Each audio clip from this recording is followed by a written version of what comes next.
Most days look fine on the surface. You have a routine that works, a paycheck that arrives on time, and a life that feels stable enough to manage. Nothing is falling apart. And still, a quiet question keeps showing up in the background. Why doesn't this feel like progress? At some point, it seemed reasonable to believe that stability would eventually turn into freedom. Earn a little more, get better at managing money, make smarter upgrades, stay consistent. Over time, things would loosen up. Years pass. Your income improves.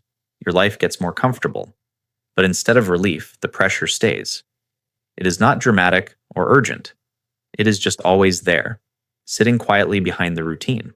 If this feels familiar, it is not because you missed something or failed at money. You followed a path that was presented as responsible and safe. The outcome you are experiencing is not accidental. There are a few quiet mechanisms built into modern life that make this possible.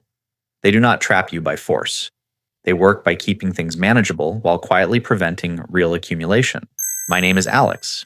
In this video, we are going to break down 4 of these mechanisms clearly and without hype, so you can see how they actually work beneath the surface. This matters because if you do not recognize these patterns early, earning more does not solve the problem. Each mechanism scales with you. The comfort stays, but the freedom does not. If this already feels uncomfortably accurate, tap the like button so more people get to see how the system really works. Mechanism 1, the income trap. From an early age, most people are prepared for one role in the economy, not ownership, not leverage, the role of an earner. School rewards obedience, reliability, and consistency. Work rewards showing up, following instructions, and staying useful inside a system that already exists. None of this is framed as a trap. It is framed as responsibility. As income grows, the system reinforces the idea that progress is happening. A raise feels like movement. A promotion feels like momentum. A better title feels like advancement. On the surface, everything points upward, but structurally, nothing has changed. You are still trading time for money. The income keeps life running, but it does not build anything that compounds. This is the core flaw. Income sustains you, but it does not free you. The value you create continues to flow upward, while the upside accumulates elsewhere. Over time, comfort makes this easy to accept. Predictable paychecks, routines, and calendars create a sense of safety. And safety lowers urgency. The trap works because it does not feel like a trap. It feels stable. But stability without ownership quietly locks you into participation instead of accumulation. Mechanism 2, the consumerism trap. When income increases, life rarely stays the same. Comfort scales automatically. A little more money invites a slightly better version of everything you already have. Better food, better clothes, a better phone, a more convenient routine. None of it feels reckless, it feels appropriate for where you are. This is where the second trap quietly activates. Modern consumerism is not built around luxury. It is built around normalization. Upgrades are framed as maintenance. Subscriptions are framed as efficiency. Financing is framed as flexibility. Spending does not feel like excess. It feels like adulthood. The system does not need you to overspend. It only needs you to spend predictably. Small monthly payments drain surplus before it has time to turn into capital. Convenience trades future optionality for present comfort. Each choice feels minor on its own. Together, they form a ceiling. The hidden rule here is simple. Your surplus is the target. The moment your income rises, companies compete to absorb the difference.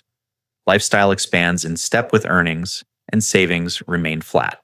Over time, this creates the illusion of progress without position.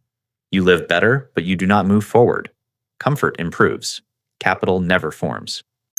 Mechanism 3, the tax structure trap. Every pay period, the same thing happens. A portion of your income disappears before you ever see it. The transaction is automatic, clean, and largely unquestioned. Most people feel the imbalance, but few understand why it exists. The reason is simple. Wages are the easiest form of money to tax. They move through visible pipelines. Employers report them. Software tracks them. Compliance is nearly perfect. From a system perspective, earned income is stable, predictable, and immobile. Now compare that to how ownership works. Income tied to assets does not arrive on a fixed schedule. It can be delayed, reclassified, reinvested, or offset.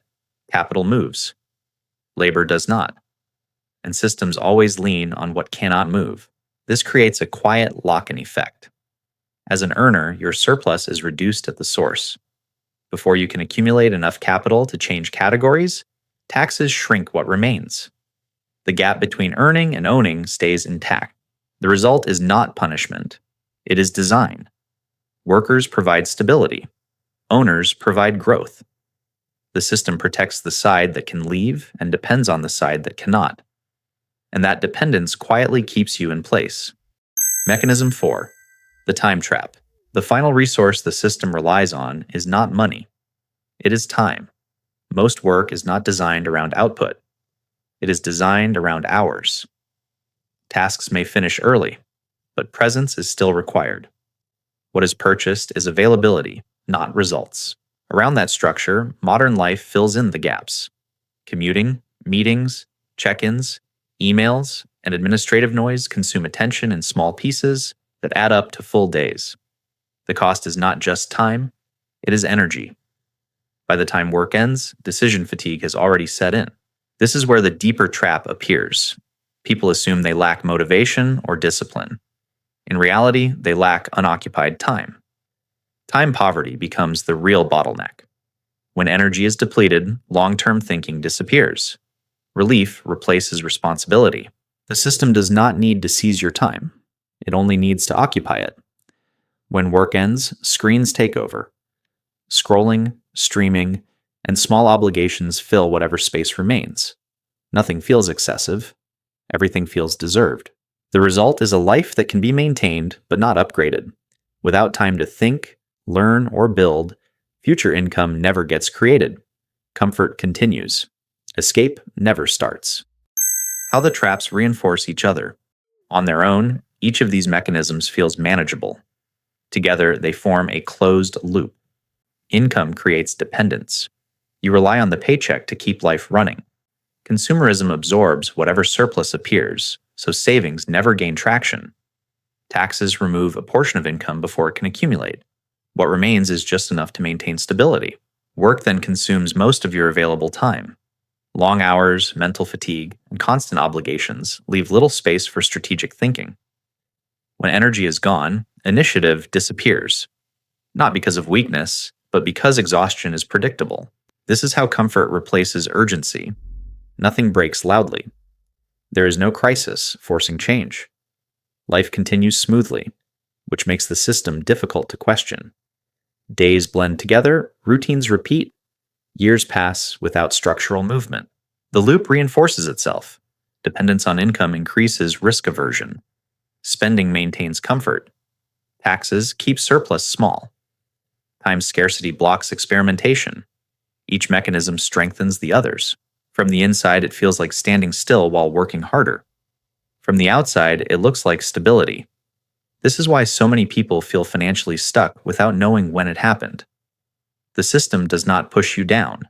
It holds you in place. Seeing the openings.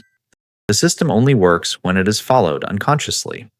The moment you see the pattern, its grip begins to loosen. Nothing external has to change yet. Awareness alone creates distance. Income, for example, does not have to define identity. It can be treated as a tool instead of a destination. When income is viewed only as proof of progress, it locks you into the earner role. When it is viewed as fuel, it can be redirected toward things that outlive your time. The same is true for spending. Most consumption is not emotional weakness. It is structural pressure.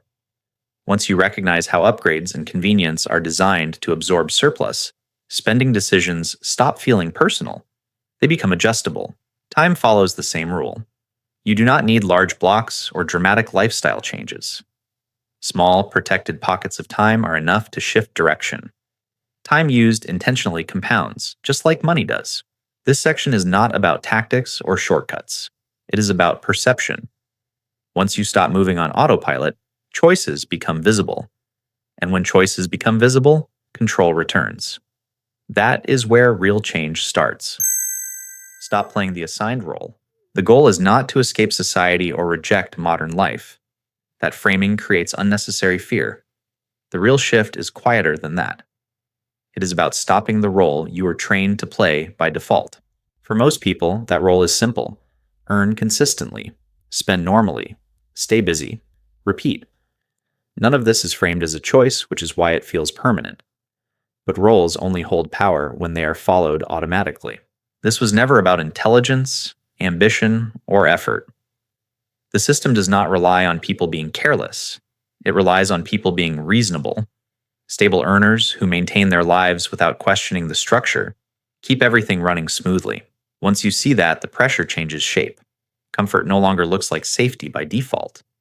Predictability no longer feels neutral. You begin to notice where motion replaces progress and where effort replaces ownership. This awareness does not demand drastic moves. It demands patience and clarity. Small decisions start to compound once they are aligned with structure instead of habit. The system keeps you comfortable and broke only when you accept the assigned role without question. The moment you stop playing it, the script changes. Final reflection: comfort is not neutral. Comfort is often presented as the goal: a smooth routine, predictable income, manageable stress. And for a while, that feels like success. But comfort is not neutral. It shapes behavior.